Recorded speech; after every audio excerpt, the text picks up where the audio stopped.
আচ্ছা, একবার ভেবে দেখুন তো, শেষ কবে আপনি এমন একটা ভোট দিয়েছিলেন যেখানে আপনি শুধু একজন মানুষকে নয়, বরং দেশের ভবিষ্যৎ আইন বা একটা পুরো সিস্টেমকে হ্যাঁ অথবা না বলছেন?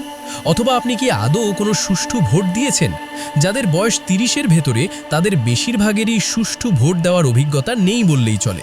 আগামী ১২ই ফেব্রুয়ারি আপনি যখন ভোট কেন্দ্রে যাবেন, আপনার হাতে শুধু একটা ব্যালট পেপার থাকবে না যেখানে মার্কার বা ধানের শীষ বা অন্য কোনো প্রতীক আছে, বরং আপনার কাছে জানতে চাওয়া হবে আপনি কি এই নতুন বাংলাদেশকে মেনে নিচ্ছেন?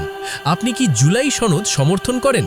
এই যে একটা পরিস্থিতি যেখানে একজন ব্যক্তির চেয়ে একটা সিদ্ধান্ত বড় হয়ে দাঁড়িয়েছে, একেই বলে গণভোট বা রেফারেন্ডাম। কিন্তু কেন হঠাৎ এই গণভোট? কি আছে এই জুলাই সনদে যা আপনার আমার জীবন বদলে দিতে পারে? আজ আমরা কোনো তাত্ত্বিক আলোচনা নয়, বরং একটা গল্পের মতো করে জানব কিভাবে একটা আন্দোলন থেকে জন্ম নিল একটা সনদ, আর কেন সেই সনদ এখন আমাদের ইতিহাসের সবচেয়ে বড় টার্নিং পয়েন্ট হতে যাচ্ছে। পুরো বিষয়টা পরিষ্কার হতে আমাদের আজকের এই আলোচনাটি শেষ পর্যন্ত দেখা আপনার জন্য খুব জরুরি।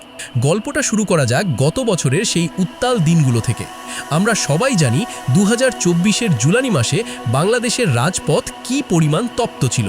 ছাত্র জনতার সেই আন্দোলন শুধু কোটা সংস্কারের মধ্যে সীমাবদ্ধ থাকেনি, সেটা রূপ নিয়েছিল একটা রাষ্ট্র সংস্কারের আকাঙ্ক্ষায়। ৫ই আগস্টের পর যখন অন্তর্বর্তীকালীন সরকার দায়িত্ব নিল, তখন তাদের সামনে পাহাড় সম চ্যালেঞ্জ। একদিকে ভেঙে পড়া শাসন ব্যবস্থা, অন্যদিকে মানুষের আকাশচুম্বী প্রত্যাশা। ঠিক এই জায়গা থেকেই জন্ম নিল জুলাই সনদ। এটা কোনো সাধারণ কাগজের টুকরো নয়। আন্দোলনকারী ছাত্র, বিশিষ্ট নাগরিক এবং বর্তমান সরকারের নীতি নির্ধারকরা মিলে একটা খসড়া তৈরি করলেন। তারা ভাবলেন, আমরা যদি শুধু একটা নির্বাচন দিয়ে ক্ষমতা হস্তান্তর করি, তবে কি গ্যারান্টি আছে যে আগের মতো স্বৈরাচারী ব্যবস্থা আবার ফিরে আসবে না? এই ভয় থেকেই সিদ্ধান্ত হলো, আগে সিস্টেম বদলাতে হবে, তারপর নির্বাচন।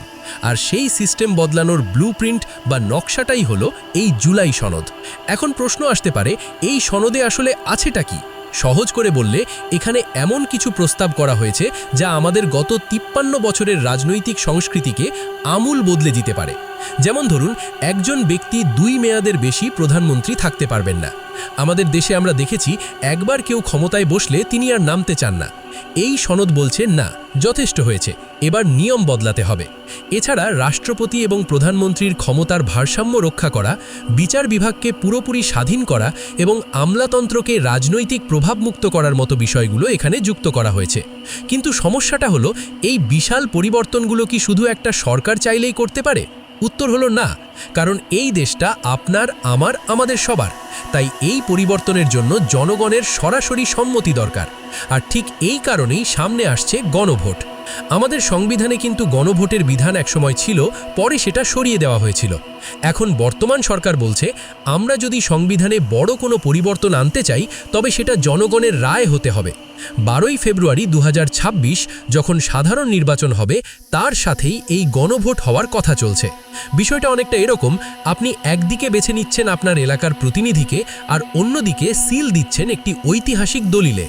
যদি অধিকাংশ মানুষ হ্যাঁ জয়যুক্ত করেন, তবে জুলাই সনদ হবে আমাদের আগামীর পথ চলার মূল ভিত্তি।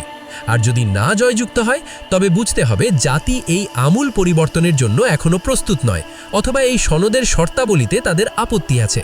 এটাই হলো গণতন্ত্রের আসল সৌন্দর্য, যেখানে সরাসরি জনগণের কাছে গিয়ে জিজ্ঞেস করা হয়, আপনি কি চান? একটু পেছনের দিকে তাকালে আমরা দেখব, পৃথিবীর অনেক দেশে এই গণভোট বা রেফারেন্ডাম বড় বড় পরিবর্তন এনেছে। ব্রেক্সিটের কথা মনে আছে?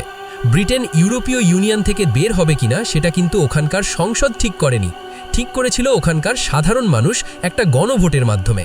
আবার চিলির কথা ভাবুন, সেখানেও স্বৈরাচারী শাসনের পর নতুন সংবিধান তৈরিতে গণভোট বিশাল ভূমিকা রেখেছিল। বাংলাদেশেও এখন সেই একই রকম একটা সন্ধিক্ষণ তৈরি হয়েছে। আমরা কি পুরনো সেই সিস্টেমে ফেরত যাব, যেখানে একজনের হাতে সব ক্ষমতা থাকে? নাকি আমরা এমন একটা ব্যবস্থা তৈরি করব যেখানে ক্ষমতার বিকেন্দ্রীকরণ হবে? জুলাই সনদ আমাদের সেই স্বপ্নটাই দেখাচ্ছে।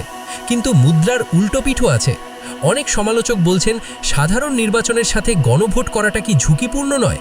মানুষের মন কি তখন প্রতীকের দিকে থাকবে নাকি সনদের দিকে? আবার অনেকে বলছেন এই সনদের প্রতিটি পয়েন্ট কি সাধারণ মানুষ বিস্তারিত জানে? কারণ আপনি যদি নাই জানেন যে বিচার বিভাগের স্বাধীনতা বা ক্ষমতার ভারসাম্য আপনার প্রতিদিনের বাজারে যাওয়ার খরচ বা বাসের ভাড়ার সাথে কিভাবে যুক্ত, তবে আপনি কেন হ্যাঁ বলবেন? এই জায়গাটায় আমাদের বোঝা দরকার কেন জুলাই সনদ আপনার পকেটের সাথে বা আপনার সন্তানের ভবিষ্যতের সাথে যুক্ত। যখন কোনো দেশে ক্ষমতার ভারসাম্য থাকে না তখন দুর্নীতি বাড়ে, আর যখন দুর্নীতি বাড়ে তখন সিন্ডিকেট তৈরি হয়, যার ফলে আপনার নিত্য পণ্যের দাম বেড়ে যায়। জুলাই সনদ যদি সেই ক্ষমতার অপব্যবহার রুখতে পারে তবে পরোক্ষভাবে সেটা আপনার জীবনযাত্রার মানকেই উন্নত করবে। আরেকটা মজার বিষয় হলো এই সনদে তরুণ জন্মের আকাঙ্ক্ষাকে খুব গুরুত্ব দেওয়া হয়েছে। আপনারা যারা এখন 20 বা 22 বছরের তরুণ, যারা প্রথমবার ভোট দেবেন, আপনাদের জন্য এই নির্বাচনটা অন্য সবার চেয়ে আলাদা। কারণ আপনারা শুধু একটা সরকারকে ভোট দিচ্ছেন না, আপনারা একটা নতুন সিস্টেমের ভিত্তিস্তর স্থাপন করছেন।